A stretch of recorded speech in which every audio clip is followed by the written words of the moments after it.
Field politician کھیل رہے ہیں. میں سمجھتا ہوں کہ جس طرح لوگوں کے نام کے پیچھے مسٹر یا مسز لگاتے ہیں، اس طرح ان کے نام کے پیچھے ہمیشہ فیلڈ کا لفظ لگانا چاہیے، کیونکہ دے ہیو پرووڈ دس. خیر صاحبہ ہوں یا بلاول ہو یا ایکسٹرنل منسٹری، سوال یہ پیدا ہوتا ہے کہ کیا ان کے پورٹ فولیو میں کوئی ایک چیز ایسی ہے جس کو یہ کہہ سکیں کہ چیلنج دنیا کو چھوڑیں، ہم نے افغانستان سے ہی تعلقات درست کر لیے تھے، جو کہ ایک طریقے سے وہ کہتے ہیں کہ ہماری کلائنٹ سٹیٹ ہے، ہمارا جو ہے وہ 5واں صوبہ ہے، ہمارا اس پہ اتنا بڑا انفلوئنس ہے کہ اس کے سارے جو رولنگ ایلیٹ ہے وہ ہمارے اپنے ہاتھوں کی بنائی ہوئی ہے، تو اس کے ساتھ ہی کر لیے تھے تعلقات. حالانکہ میں سمجھتا ہوں کہ ایٹ دس پوائنٹ یہ لوئسٹ پوائنٹ ہے پاکستان اور افغانستان کے تعلقات کا، لہٰذا ان کے پورٹ فولیو میں کوئی پازیٹیو چیز نہیں ہے. تو آپ جا کے 370 کی بات کر رہے ہیں، تو اگر یہ بات آپ نے چھیڑی دی تو اس کو ایک چیز کو بڑا آڈینس کے لیے کلیئر ہونا ضروری ہے،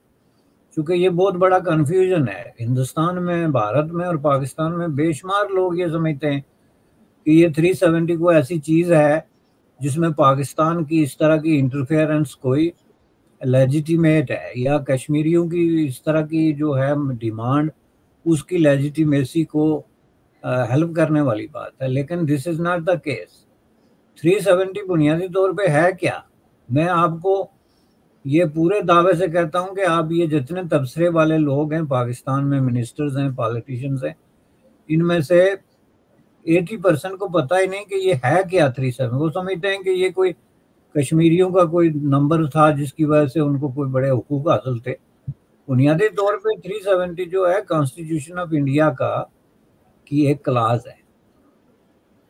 اب یہ بالکل اسی طرح ہے جس طرح کہ آج جو ہے وہ انڈیا کا پرائم منسٹر نریندر مودی صاحب یا آپ کے فارن منسٹر صاحب جو ہیں وہ یہ مطالبہ کرتے ہیں کہ جب تک پاکستان جو ہے وہ اپنے 257 آرٹیکل 250 آئین کے آرٹیکل 257 میں تبدیلی نہیں کرتا، اس سے بات نہیں ہو سکتی. اب یہ پاکستان کا جو آرٹیکل 257 کیا ہے کہ یہ جو ہے یہ ڈیل کرتا ہے کشمیر، جو جموں کشمیر کے ایشو کے ساتھ بھی تمام اور ٹیریٹوریز سمیت، کہ یہ جب کشمیر کے لوگ اپنے مستقبل کا فیصلہ کر لیں گے تو اس کے بعد ان کی ہمارے ساتھ کیا ارینجمنٹ ہے، ہم اس کے مطابق پھر جو ہے وہ فیصلہ کریں گے. تو اب انڈیا اس میں کہے کہ جی پاکستان کو یہ کیسے رائٹ پہنچتا ہے کہ وہ اپنے آرٹیکل میں پہلے سے ہی لکھ دے کہ کشمیر کے عوام فیصلہ کریں گے. اس میں یہ نہیں ہے کہ ایف ہے، انگریزی میں ہے constitution of Pakistan, is not in Urdu,